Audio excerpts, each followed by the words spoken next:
ready for spine-tingling adventure, for the greatest outdoorsman show since Larry of the Jungle. A show with songs and films, and nudity and offensive language. A show even young people will like. And here he is, the star of our show, and my uncle, through some bizarre case of mistaken identity, which happened to lead to a hasty wedding, but that's a long story. Here he is, the most average man in the world, the round knob on the bell curve of life, the star of the Red Green Show, Mr. Red Green! Thank you, Harold. Thank you. Welcome to Possum Lodge. I'd like to apologize for Harold's intro. The only nudity we have here are bald spots. And there's nothing wrong with our language. It's the people that use it that are offensive. Oh, I'm just trying to add some edge, you know, some controversy like I do with my special effects unit. No harm in that. You know, young people like to make more of things than they really are. You know, it's something I guess they have to do in order to help them find their way in life and everything. I guess it's natural, but bugs the crap out of me, I'll tell you that. Anyway, we had our annual report from our lodge treasurer, Douglas, and I thought it was pretty well received, considering nobody had read it and nobody listened.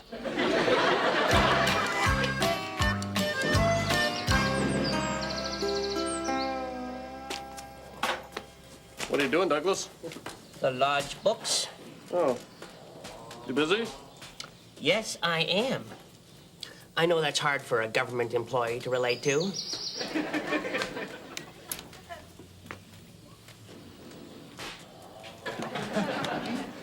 Was there something else? Oh, yeah. Would you like to play a game of golf, huh? Fourth whack, huh? Well, let's see. I'm very busy wrapping up the lodge accounts for the end of the month. I have to pay the bills and write the checks. And I hate golf, so... No, I guess not. Oh, how about you, Harold? Feel like 18? I am 18. Come on, guys. The sun is shining, it's nice weather. Doesn't that just shout dimpled balls and mashy niblets? Huh? Okay, how about a little game of golf? A mini game. A game of mini golf. Thank you very much, though. Enjoy yourself, though. Well, I can't wait all day for you guys to decide. Oh, yeah, by the way, mail came. That letter's for you. Well, I'm off to see if anybody else is interested in a foursome.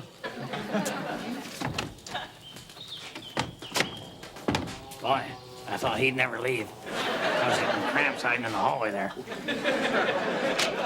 Oh, my God. Ooh, we're being audited.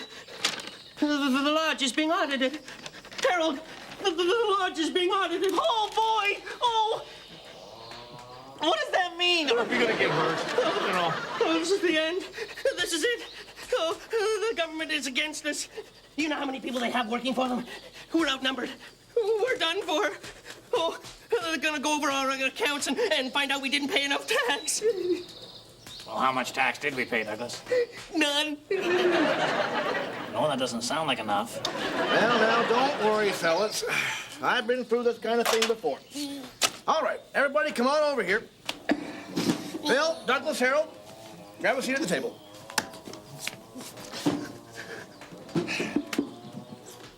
Ooh, what's this all about, Doc? I don't like this.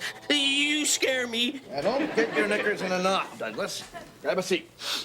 Now, Red, I'm gonna need about a dozen ballpoint pens and a big wad of paper. And hot water, lots and lots of hot water. Now, that's something entirely different, isn't it? Hope we could make some coffee. Yeah. Get the hot water, Red? Well? Oh, yeah, I'll get right on that, Doc. Bill, take notes. Now, Harold, remember that pair of rubber boots you bought last year so you could help retrieve old man Sedgwick's teeth from the swamp? Oh, vaguely. Now, that was a business expense, all right? Now, what did those puppies set you back? $14.99. My mother still complains about that. All right, we'll round it off to an even hundred. Well, he doesn't have a receipt. Well, he will, as soon as Red gets back with the pens and paper. Now, remember, fellas, you gotta print real nice so they look official, all right? That's illegal. No, he's right. No, you're right, Douglas, he's right. So, does only the lodge treasurer go to jail, or can Red be charged, too, for not keeping track of your financial misdeeds?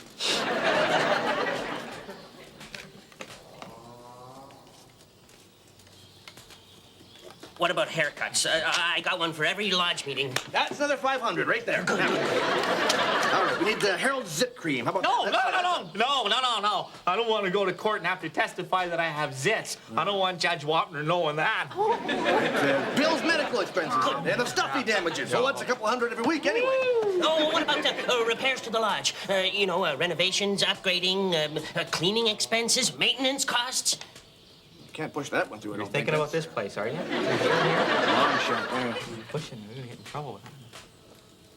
Movie rentals for the VCR. That's one. $50 a week. Push it up there. Okay, $100 a week. Wait a minute. We don't have a VCR. There's a bit of a loophole. Yeah.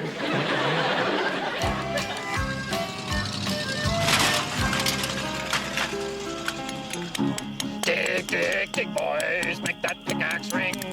Shovel out the dirt, boys, make that pickaxe ring again a couple more times. Oh, dig, boys, work hard, the big boss say, because we gotta get the septics in and operational before the men finish lunch.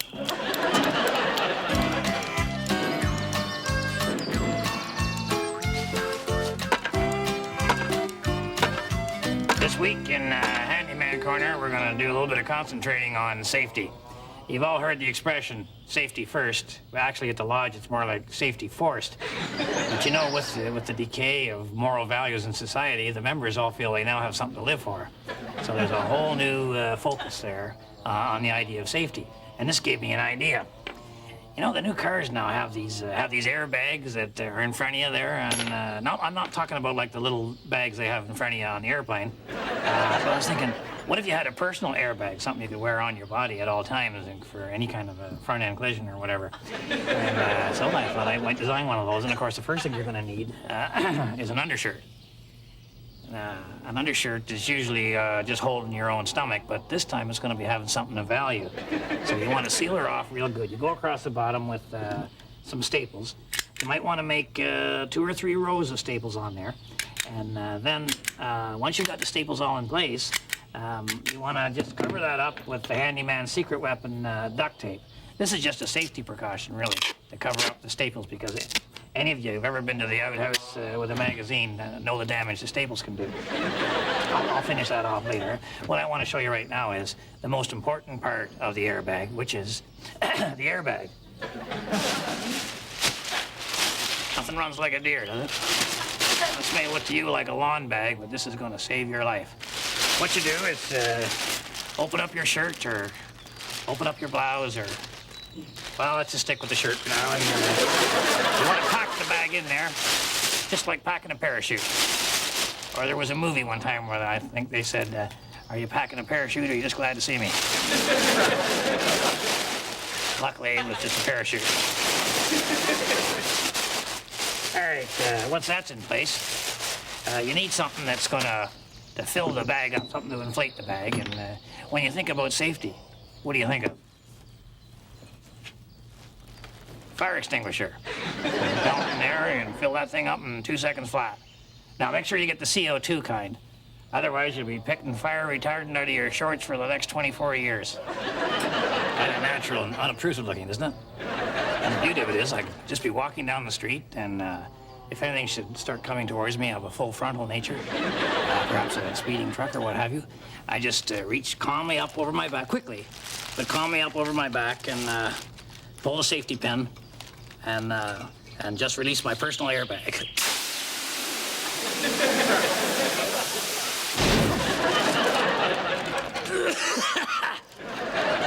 It's that simple. So remember, if the women don't find you handsome, they should at least find you handy. I'm freezing and I've blown my bag.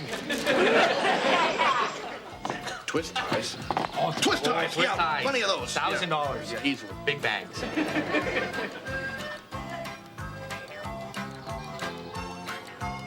that a spot over there? Spots. Spots. Spot remover. $5.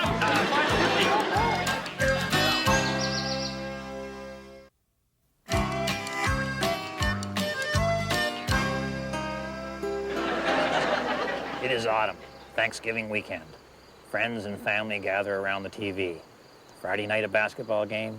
Saturday, 3 college football games, hockey at night. Sunday, 4 football games, some stock car races, and a basketball game. Monday, 5 football games, the Belgian Grand Prix, and 2 hockey games. We really do have so much to give thanks for this year.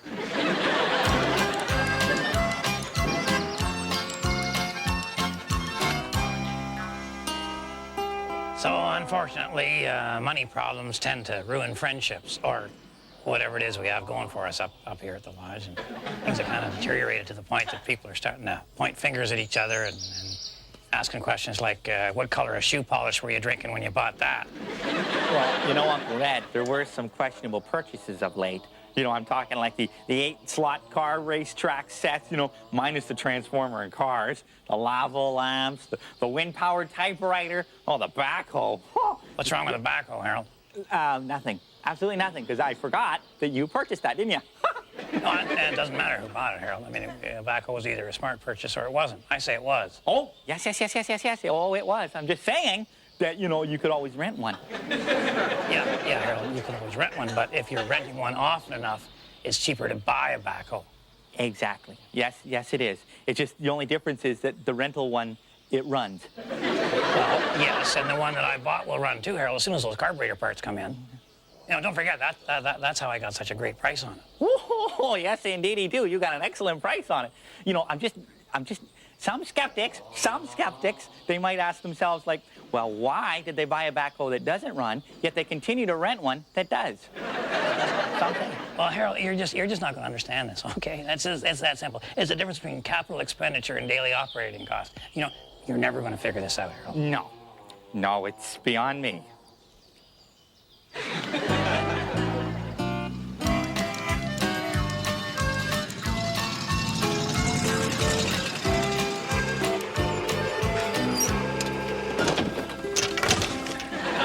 Hi, Bob. What?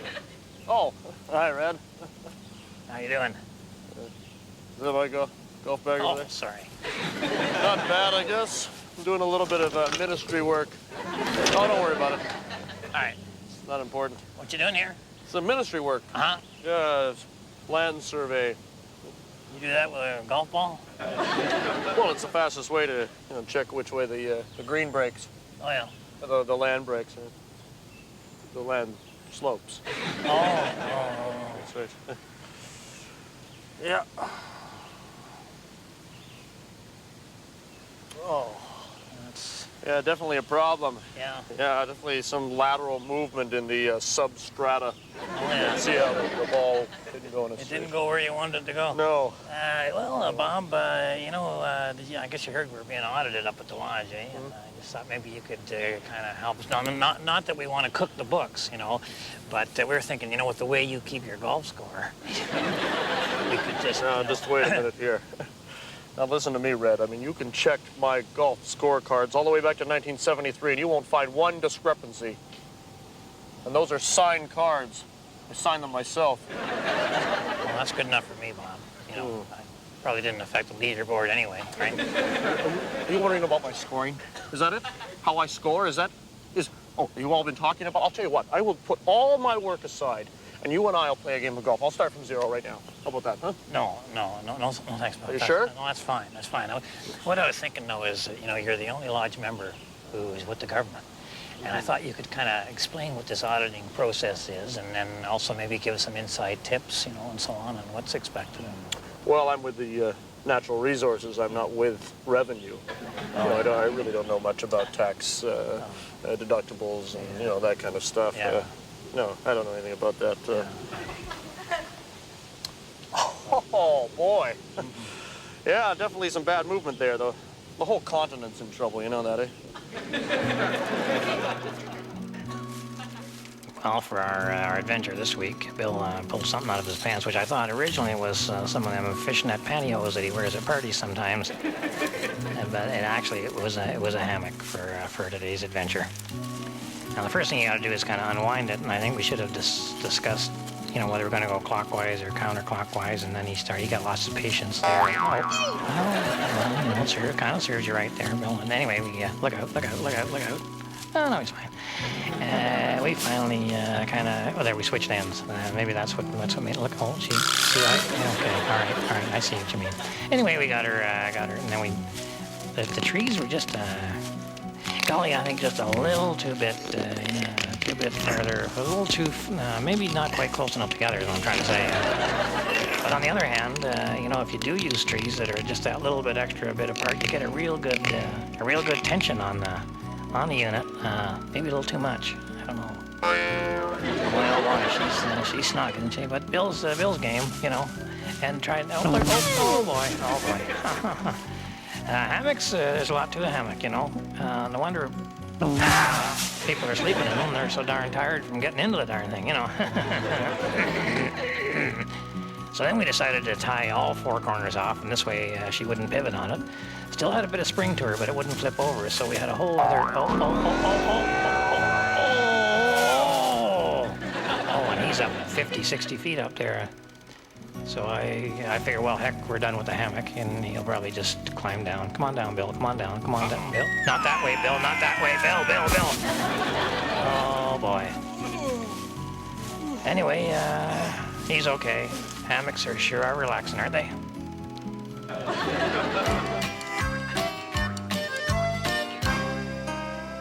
No.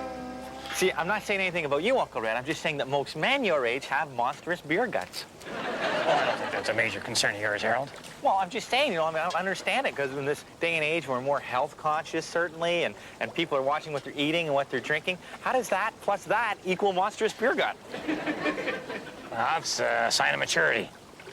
Maturity? No. A giant sea turtle lives to be 150. You don't see a monstrous beer gut on him. No, it's not a sign of maturity. It's a sign of a 25-year chug-a-lug contest. You're not in such great physical shape yourself there, Harold. I don't have a beer gut. You have a pizza face. That's cruel. You started it. Oh, probably just the beer talking.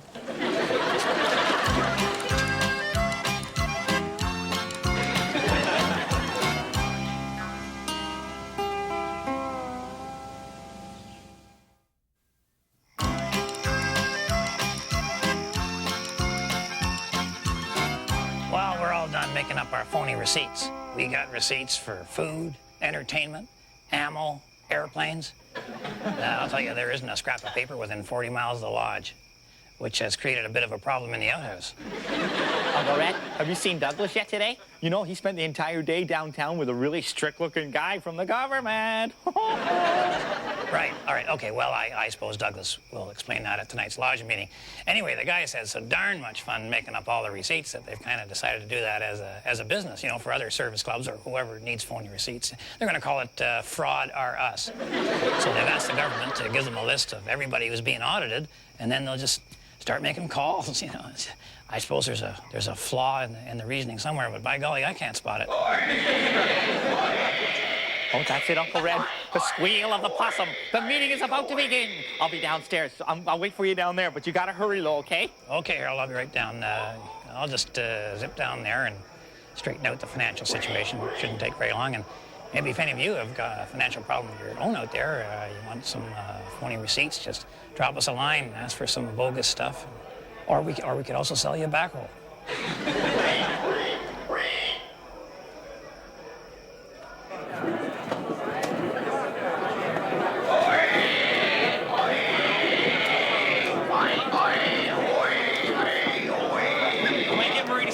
Start now. Okay. All rise. Don't sit down. We're starting. No, rise up.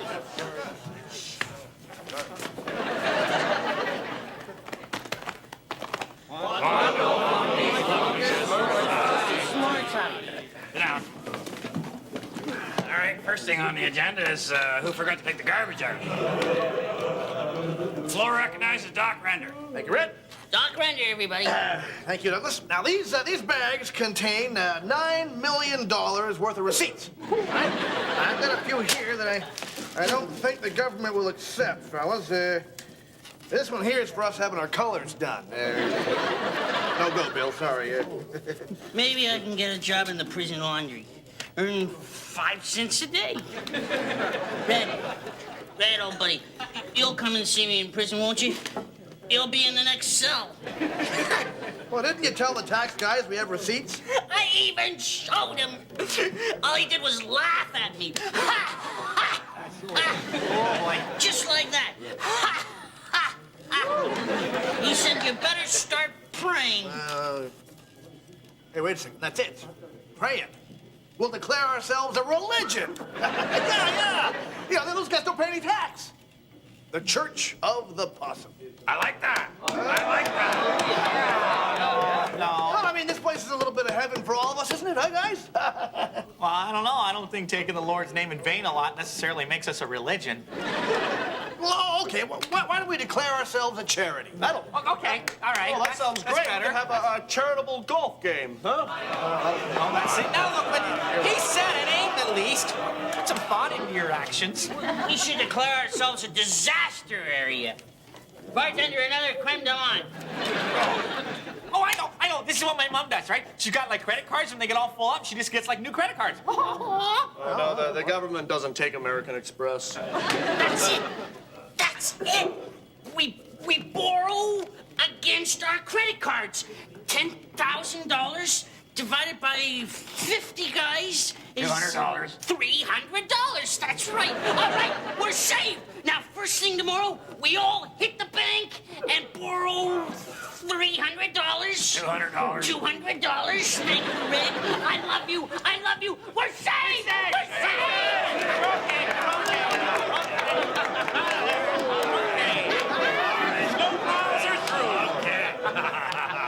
Well, if there's no other business, Bill, anything? No, nothing there? I say whoever feels like it, get up and entertain us here. Oh, they got rough, Red. I'm gonna show some butter tricks, you know. Well, I'm gonna tell some jokes. Hey, there's the one. I'm in a good mood. I'm feeling good today. Okay. This guy walks into a bar. Yeah. Which is strange because, okay, wait a second. Okay, two guys walk into this bar. You can fool some of the people some of the time, but government isn't people. You know, I think our biggest mistake was announcing our plans on national television, because a lot of civil servants watch this show. Actually, they tape the show so they can watch it at work, and that way it doesn't cut into their quality time. But I suppose honesty is the best policy, if you have to have a policy. So we'll settle our debt with the government by just borrowing more money. Hell, that's what they do. Anyway, if my wife is watching, I'll be coming straight home after the meeting, and I'm going to have to stay up late and go through that shoebox full of receipts in the back of the junk drawer. And that way we'll be ready for the government guy who's coming over tomorrow. So, until next time, on behalf of myself and Harold and the whole gang up here at Possum Lodge, keep your stick on the ice.